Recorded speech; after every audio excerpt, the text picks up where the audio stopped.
নমস্কার বন্ধুরা, আমার চ্যানেলে আপনাদের স্বাগত জানাই। আজকে আমি আপনাদের বানিয়ে দেখাবো 15ই আগস্ট উপলক্ষে সুজির রসালো মিষ্টি। তার জন্য আমি গ্যাসের মধ্যে একটা কড়া বসিয়েছিলাম, হাফ বাটি সুজি দিলাম, তার মধ্যে 1 গ্লাস দুধ দিলাম, দিয়ে ওটাকে আমি একটা টাইট ডো বানিয়ে নেব। সামান্য একটুখানি স্বাদের জন্য নুন দিলাম, দিয়ে ভালো করে মিশিয়ে আমি একটা টাইট ডো বানিয়ে নিচ্ছি। এবার একটা টাইট ডো বানানো হয়ে গেছে, আমি নাবিয়ে ঠান্ডা করতে দিয়েছি। এবার এদিকে একটা চিনির রস বানাবো।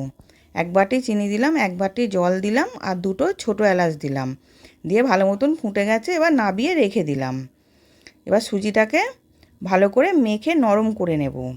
এবার মেখে নরম করে নিয়েছি। এবার সুজিটাকে আমি 3 রকম কালারের করব। একটা অরেঞ্জ কালার, প্রথমে অরেঞ্জ কালারটা আমি দিয়ে মিশিয়ে নিচ্ছি, অরেঞ্জ ফুড কালার দিয়েছি, দিয়ে ওটাকে মিশিয়ে রেখে দিলাম। এবার সবুজ ফুড কালার দিলাম, দিয়ে ওটাকেও আমি মিশিয়ে নিচ্ছি।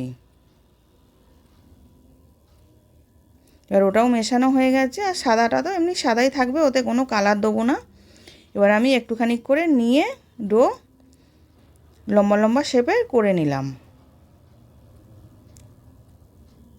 আর একটুখানি হাতে নিয়ে এরকম লম্বা শেপে করে নিচ্ছি। এরকম করে আমি সবগুলো করে নিয়েছি। এবার গ্যাসের মধ্যে তেল বসিয়েছিলাম কড়াতে, তেলটা গরম হয়ে গেছে। এবার আমি ওইগুলোকে ভেজে নেব। প্রথম সাদাটাকে দিয়ে ভেজে নিলাম, নিয়ে তুলে নিয়েছি। এবার আমি অরেঞ্জটাকেও ভেজে নিচ্ছি, দিয়ে ওটাকেও তুলে নিলাম। এবার সবুজটাকেও দিয়ে দিলাম, দিয়ে ভেজে নিচ্ছি। খুব কড়া করে ভাজবো না, হালকা করেই ভেজে নেব। এবার ভাজা হয়ে গেছে, তুলে নিয়েছি। প্রথমে আমি সাদাটাকে রসে ডুবিয়ে দিয়েছিলাম, এবার সবুজটা আর অরেঞ্জটাকেও রসে দিচ্ছি, দিয়ে 10 মিনিট রেখে আমি তুলে নেব।